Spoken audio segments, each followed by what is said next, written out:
Disneyland Rope Drop, November 2023. This was a busy Saturday morning ahead of the Thanksgiving holiday break. Before we get to our main rope drop selection, let's do a quick Rope Drop 101 at Disneyland. There are 5 main avenues to consider in your rope drop. Tomorrowland for rides like Space Mountain. You can go up in between Matterhorn and Alice in Wonderland for either of those rides, or to head over to Toontown.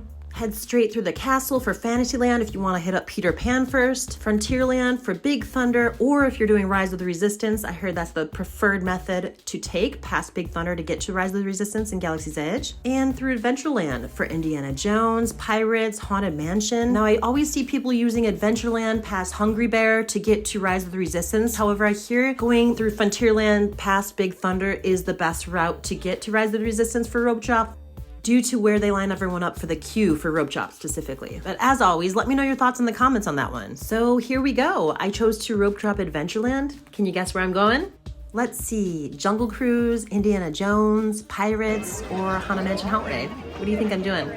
Pirates and Haunted Mansion are both part of New Orleans Square. However, you can access those via Adventureland. So I lined up around 7:30 a.m. here, which means I entered the park around 7:25 a.m. There's still a whole lot of people ahead of me. So if you want to be like the first, you have to be outside the main entrance gate before they even start letting people in, which usually happens around 7:20 a.m. So I'm not sure what time that is to be like number one in the front of the main entrance.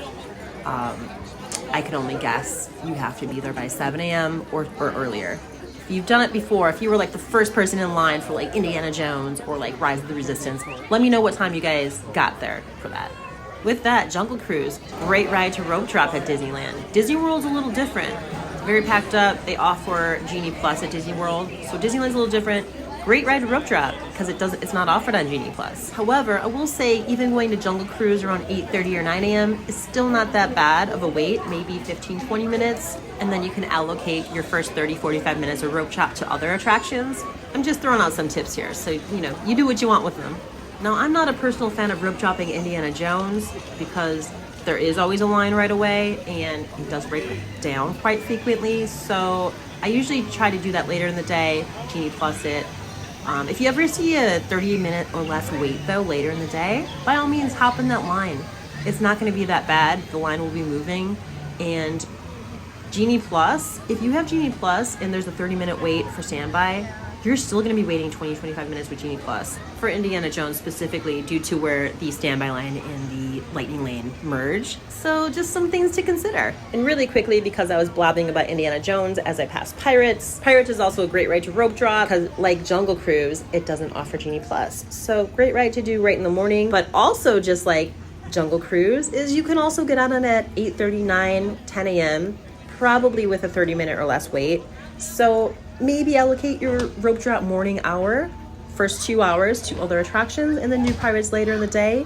Even when Pirates has a posted 30-minute wait, I went in it later on this day, and it took me like 10 minutes to get through the line. It was not bad at all. So the line moves. I think it's always a great time to ride Pirates. I don't think you need to do it right in the morning at rope drop personally.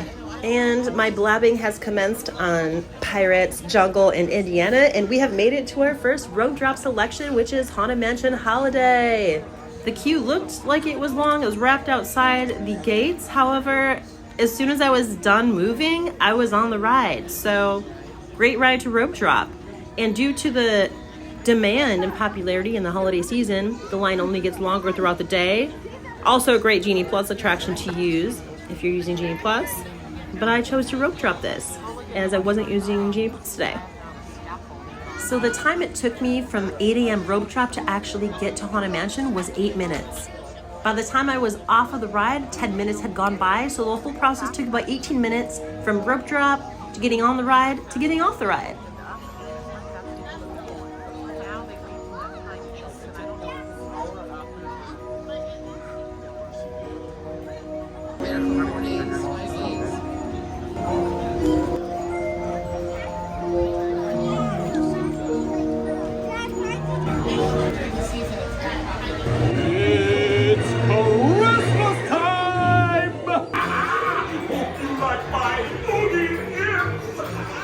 Thank you for sharing this Haunted Mansion Holiday rope drop experience with me.